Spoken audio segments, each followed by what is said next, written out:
My journey to transition out of the United States military started about 13 years ago. And man, it was scary. It was the fall of 2007, and it was a life-altering time. I had just finished my 4th deployment to the Middle East, and I decided to leave the military. Now, if you don't know what that looks like, think about it like this.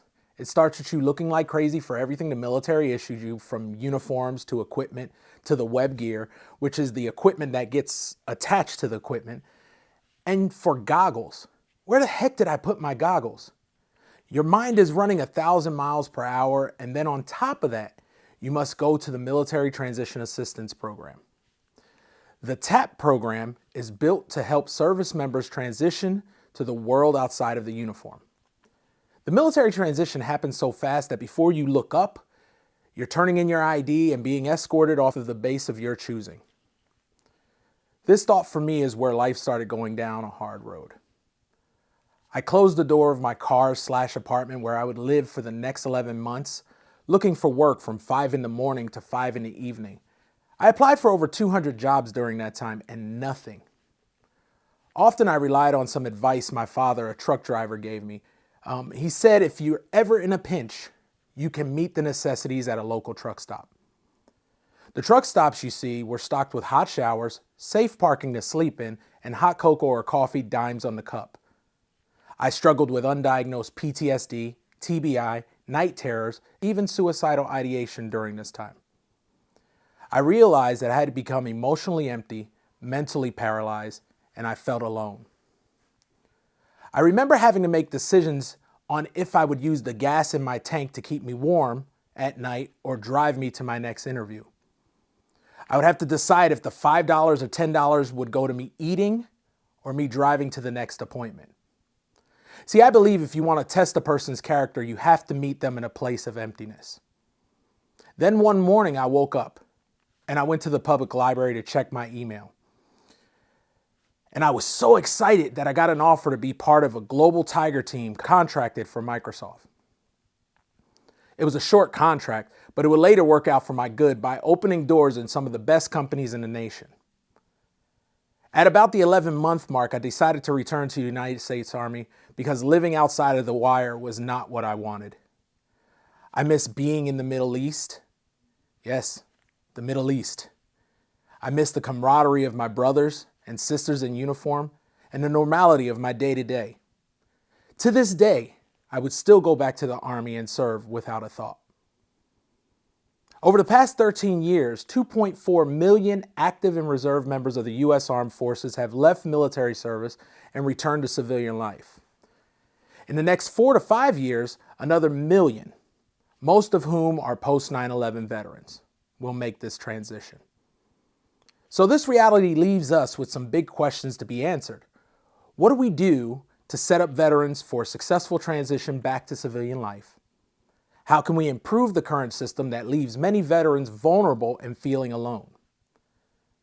So I started down this path of discovery and realized that veterans tend to have more challenging time adjusting to the workforce. So how do we make progress in this veteran transition space? Well, my organization takes this on with a simple strategy of bridging and building. First, we start with the concept of bridging. We bridge experiential mental health programs for veterans to navigate their trauma. This concept is a big fire starter for us because, according to the U.S. Department of Veterans Affairs, 20 out of every 100 veterans experience post-traumatic stress disorder. That number is overwhelming because if we do some math from this great state of Ohio where I reside, the population has 774,935 veterans. We're looking at about 38,747 veterans, 5% of our veteran population. 5% of our veteran population in Ohio is struggling with PTSD and its effects in their daily life after separation. So you may ask me, what are the effects of PTSD? Well, people with PTSD have intense, disturbing thoughts and feelings about their experiences long after the traumatic event. Some may relive the event through flashbacks or nightmares, feel sadness, fear, or anger, and may feel detached or estranged from other people. This disorder makes finding a job, managing a family, and maintaining a healthy relationship problematic without support. Now, this disorder shows its face in many ways, from separation to siloing to agitation to inconsistency in the workplace, the home, and even within yourself.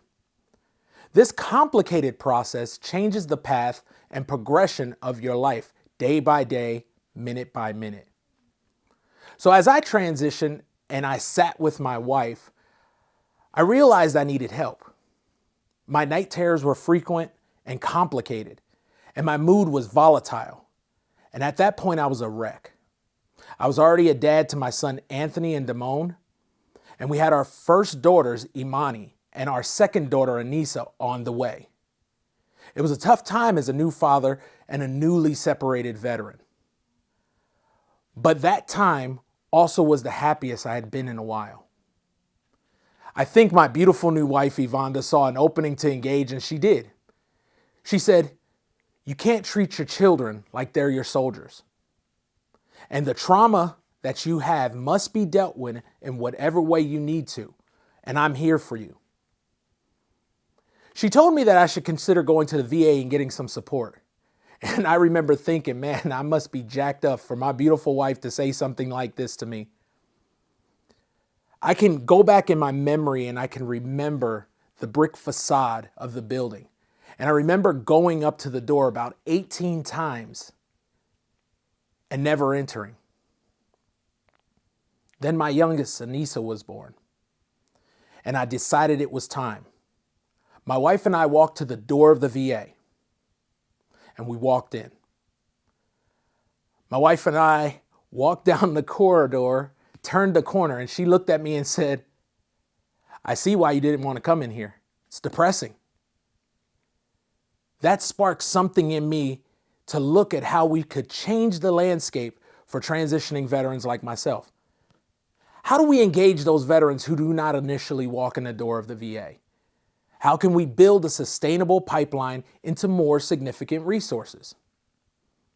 I started researching alternate therapies across treatments that included equine therapy, where grooming and feeding, walking and leading, stroking an animal have been proven to reduce stress levels. And of course, for all you adventure seekers, the aptly named adventure therapy. This therapy uses challenging activities to help people overcome fears and anxieties, to achieve a sense of empowerment, where outdoor events like rock climbing and hiking, backpacking, whitewater rafting, and surfing resides. Or where I landed, art therapy. I remember trauma attacking every part of my life and never allowing peace until I picked up a camera and I started down the path of discovery. With a camera in hand, I noticed I could enter into a room full of people, and disguised behind the lens, I could be a part of a moment once again, connecting to my humanity. This concept to me was earth-shattering. So what did I do? I started teaching my battle buddies this process. The change in the room, the stories created from the experience, and the healing that took place were humbling. I realized at this point that I had already taught 4 classes of 15 veterans, and that there was a need for emotional expression to create a cognitive shift. The more meaningful change was that veterans who took the class were more receptive to resources once they connected to the process and their story. See, my personal belief is that veterans do not need to become civilians, but instead they need a new mission. Yes, I know. That sounds like I'm saying that veterans should remain in a uniform to everybody. But what I'm actually saying is that letting a veteran know that taking off the uniform does not impact their worth as humans is more impactful to transition. It makes them realize that the skills that they have attained over a career, whether 4 or 20 years, were valuable, and that time was not a gap year in life. And that's where building comes in, the second tenet of our process. I worked for some of the most notable companies throughout my professional career. And I've learned that veteran integration needs an overhaul. We want to build sustainable employability for financial security and purpose and make that change together. The way we do this is we make veterans critical to the workplace through building smarter, well-adjusted, and supported people that can be ingested into critical training programs and a diverse community of opportunities. In the U.S. Army, I knew that my brother or sister in uniform on the left or right would give their life for me without hesitation at a moment's notice. And I realized there's no comparison in the civilian side of the world with that level of value. And so, to give back to my fellow veterans, my family, I decided to help them bridge and build a transition that gives their life back and empowers them to engage their future. A future with limitless possibilities and the ability to re-engage the world they defended. Join us in changing the landscape. Thank you.